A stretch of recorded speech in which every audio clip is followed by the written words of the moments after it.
Viidiyoo walquunnamtii saalaa yookiin pornoogiraafii ilaaluun suusii nama qabsiisa. Heloo akkam jirtu nagaa keessanii. Har'a kan waliin ilaaluuf deemnu viidiyoo walquunnamtii saalaa ilaaluun suusii nama qabsiisa gaaffii jedhudha kan waliin ilaaluu deemnu. Egaa as keessattis wanti nu ilaaluu deemnu dhiibbaa viidiyoo walquunnamtii saalaa yookiin pornoogiraafii ilaaluun namatti fiduu fi hormoonii doopaaminiitiin jedhamuun akkamitti wal qabata kan jedhu kan waliin ilaaluun ta'a.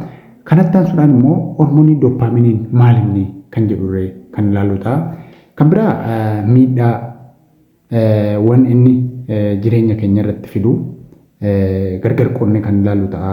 Sammuu keenya irratti, walitti dhufeenya hawaasummaa irratti, akkasumas jireenya hojii irratti dhiibban namni viidiyoo walquunnamtii saalaa kun pornoogiraafii ilaalu dhiibban isarra ga'u maali kan jedhu kan waliin ilaallu ta'a. Egaa akkuma jalqaba jedhee dhiibban viidiyoo walquunnamtii saalaa kun pornoogiraafiin namarratti fiduu danda'u baay'eedha. Egaa kunis qaama keenya keessa hormoonii doopaamiin jedhamutu jira. Kan afaan akka wal qabatudha. Egaa hormoonii doopaamiin jechuun sammuun keenya wantoota isa gammachiisu irra deddeebi'ee wantoota isatti tolu irra deddeebi'ee gaafa namni tokko raawwachaa deemu hormoonii dooppaaminii kana galakkisa. Hormoonii dooppaaminii kun hojii isaa bakka itti gammachuu nuu kenna. Sammuun immoo yeroo dheeraadhaaf yeroo akkasitti maddaa deemu qaamni keenya wantoota san addaatti godhee fidi amala nuun jechuu wayii akka qabaatu kan sammuu keenya irraa madduudhaan qaama keenya ajajudha dooppaaminii.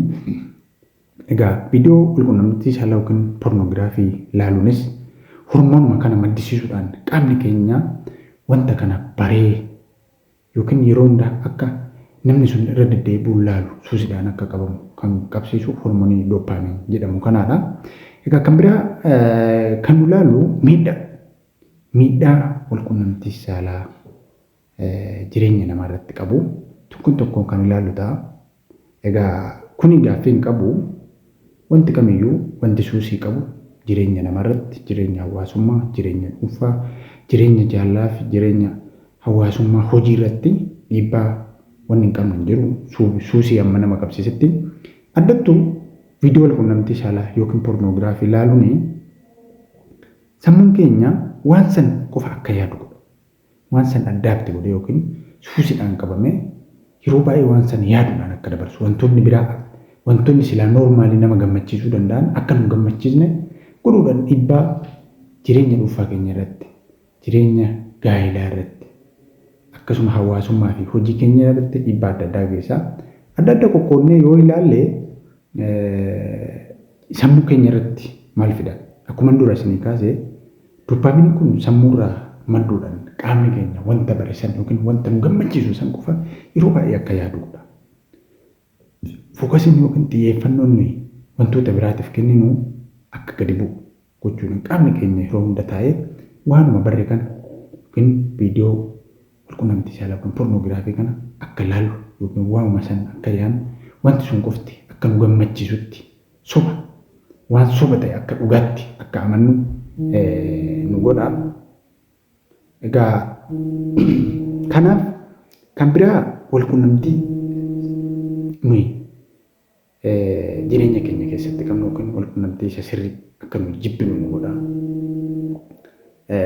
Maaliif isa san dhugaadha jennee furannu waan ta'eef ni jibbina.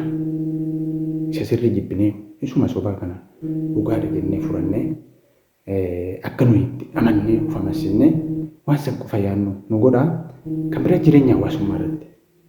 Jireenya hawaasummaa irratti akka namoota biroorraa isoleetuuf goonee namoota wajjin jiraachuun, namoota wajjin jireenya adda addaa gaggeessuun akka nu gammachiisne nu godha wantootuma kana yaaduudhaan. Fi akkasumas hojii irratti, barnoota irratti, dalagaa keenya irratti akka nuyi fookas hin goone kan nu taasisudha. Sababni isaa akkuma dura jenne sammuun keenya hormoonii kana maddisiisuudhaan fookasii isaa waanuma bareesan qofa akka ta'udha kan isa